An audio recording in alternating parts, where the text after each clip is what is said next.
Ezra has homework this afternoon. I'm like, do you hate me, Mrs. Teacher Lady?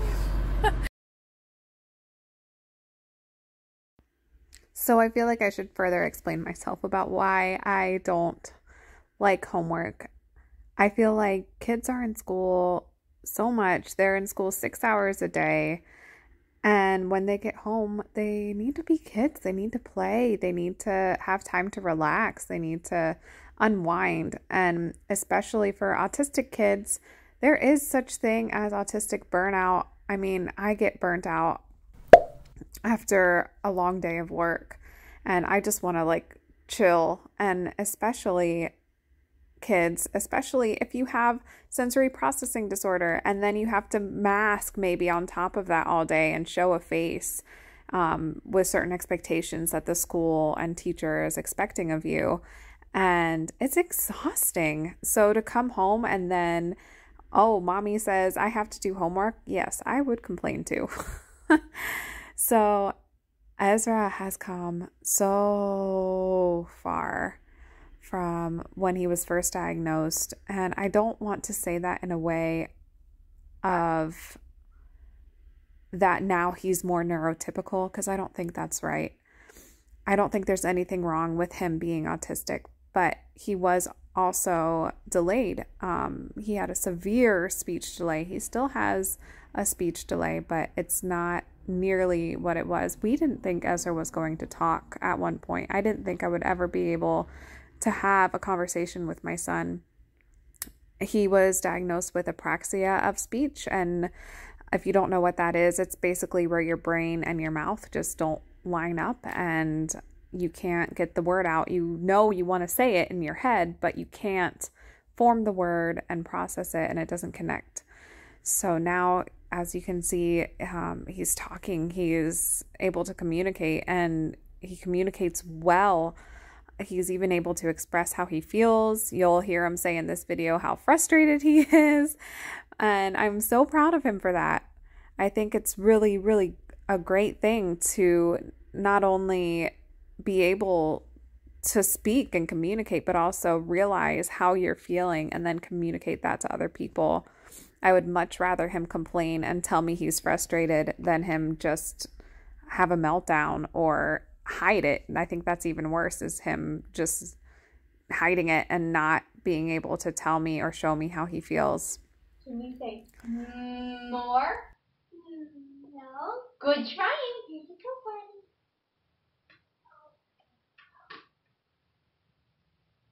Look at this. What's that? Milk. No. I love how you said that. Good job. High five. Say, I did it. Good job. Go sit. Our journey with autism started, well, it really started the day Ezra was born, but we didn't find out that he was autistic until he was 2.5 years old. We moved to Pennsylvania. He was about to turn 2, and we got him evaluated for speech therapy. And I just remember, I don't think that speech therapist was versed in autism hardly at all.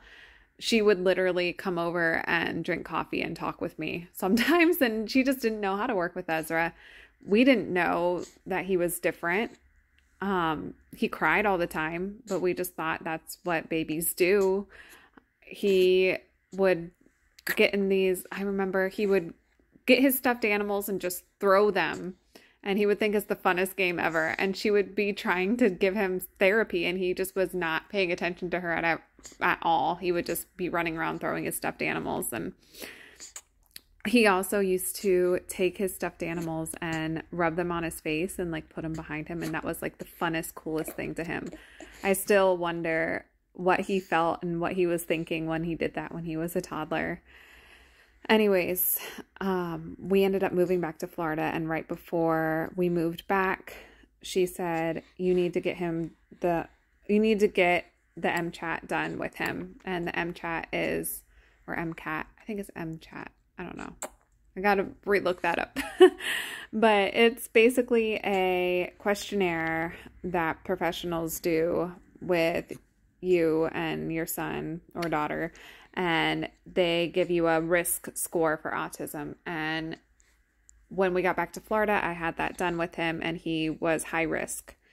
So it wasn't but 6 months later, and he was diagnosed actually by a geneticist with autism spectrum disorder and a severe speech delay.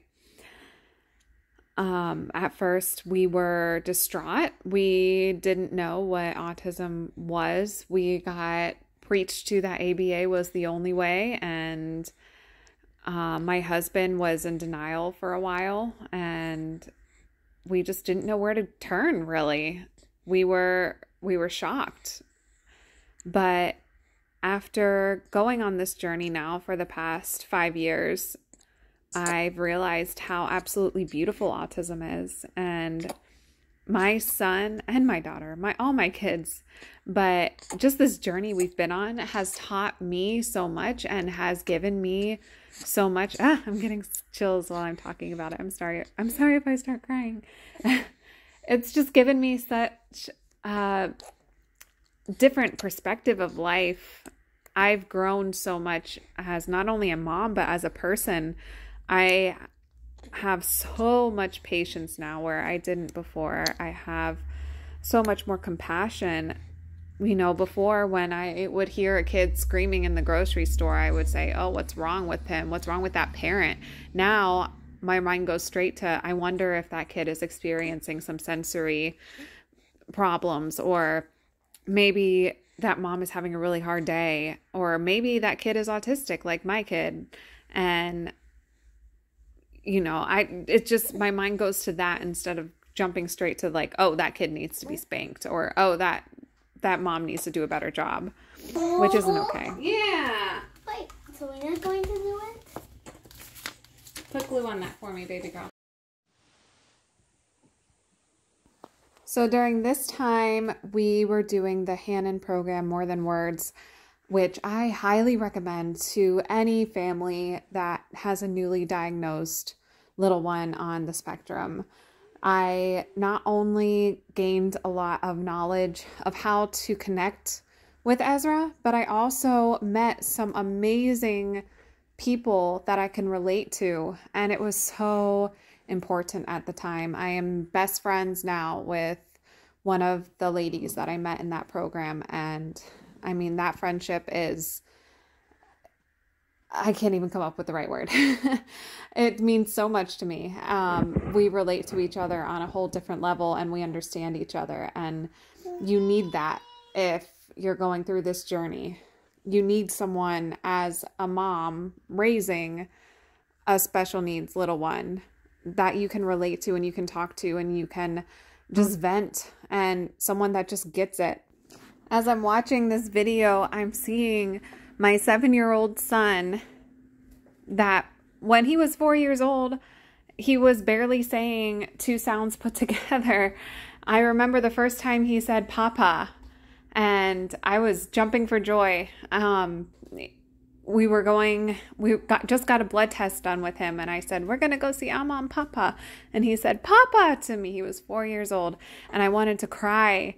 And now I'm watching him gluing and complaining to me about this homework, and just, it's so, I'm sure you can hear it in my voice. It's so awesome to me that now I'm able to hear him complain and I'm able to see him work on a school project, and I didn't ever know if that day would come. Say it again.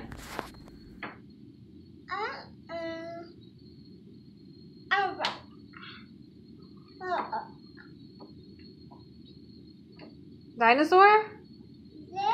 Yeah? What kind of dinosaur?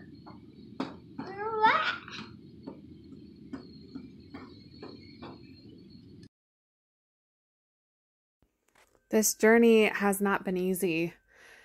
It's not without its hardships at all. Oh my goodness. We have had so many things come up, and even now it's not easy at all raising an autistic child and being neurotypical and having to put the things you've been taught and what the mass believes, and putting that aside and thinking in a different way and putting yourself in your child's footsteps that experiences the world so differently than yourself.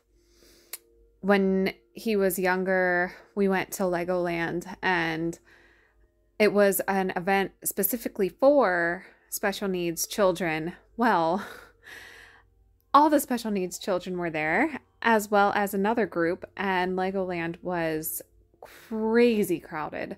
So we ended up leaving within 3 to 4 hours of being there. And I was hit, I was pinched, my hair was pulled, I was bitten, all by him, just from the sensory overload that he was experiencing. That happened on more than one occasion, but that occasion just rings true in my head right now.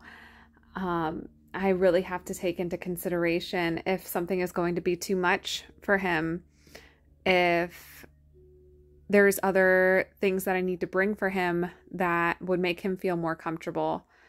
It's difficult because he doesn't like to wear and do things that are different than the rest of what we're doing. So even though headphones may help him in certain situations, he doesn't want to wear them because we're not all wearing them. I mean, I'd be happy to, for him, but I mean, the mass isn't all going to be wearing headphones, and he doesn't want to be singled out. So certain situations are a little more difficult in that aspect, but we've learned to kind of go with his flow. Now that my husband has off on weekends, it is such a blessing. So it gives me the opportunity to stay home with Ezra and the baby, and then he is able to go out with our other daughter, who is completely extroverted and loves going out and gets very bored staying at home. Ezra gets extremely set in his ways and how things should look and how things should happen and how people should play with him. And it is a work in progress of me trying to teach him how other kids and people are feeling as he learns about friendships and the give and take of them. I love that we have 2 kids so close in age so they can interact and learn from each other. Selena is Ezra's polar opposite almost in every way. They are learning to play together. They're learning about each other, and Ezra's learning about his other friends and how they like to play as well. But that too is a huge learning curve. I didn't know at one point if my son would ever have friends though, and to say now that he does is another great milestone, and I love that he is able to have these relationships.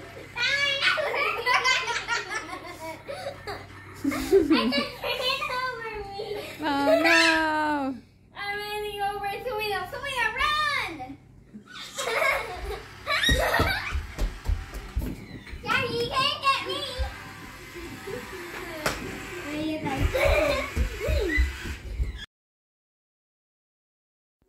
Ezra has sensory processing disorder, which means that his senses are heightened a lot of the times in a lot of different situations. He experiences things bigger and louder and sometimes more scarier.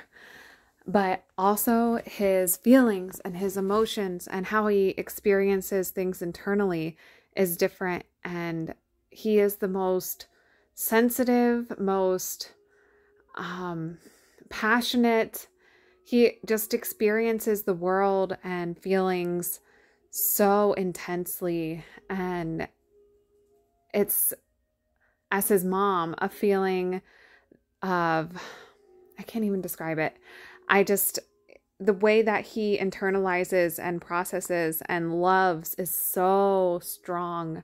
And as his mom, I never want him to feel hurt. I never want him to feel anything less than happy, because when he's happy, he is the most joyful little boy ever. He flaps his arms. He jumps up he jumps up and down. He is ecstatic just about life. But when Ezra's sad, it is the most devastating thing.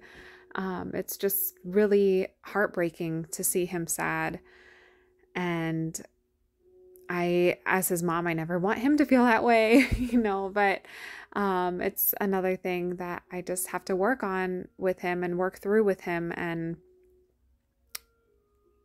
there's times where he does get really sad, and his sadness is kind of overcomes him.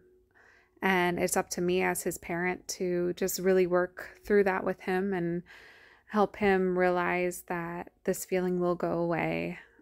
As long as it does go away, it's okay to feel sad sometimes. When Ezra was first diagnosed, I was borderline obsessed with looking for a cure, with looking for how to help him feel better, with looking into why he is the way he is and how I can fix it.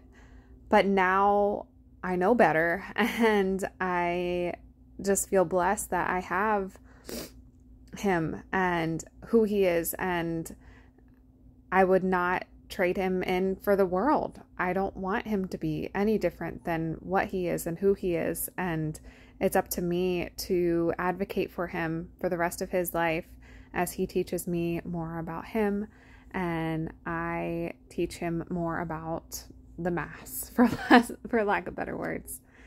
Thank you for watching. I really hope you enjoyed this video.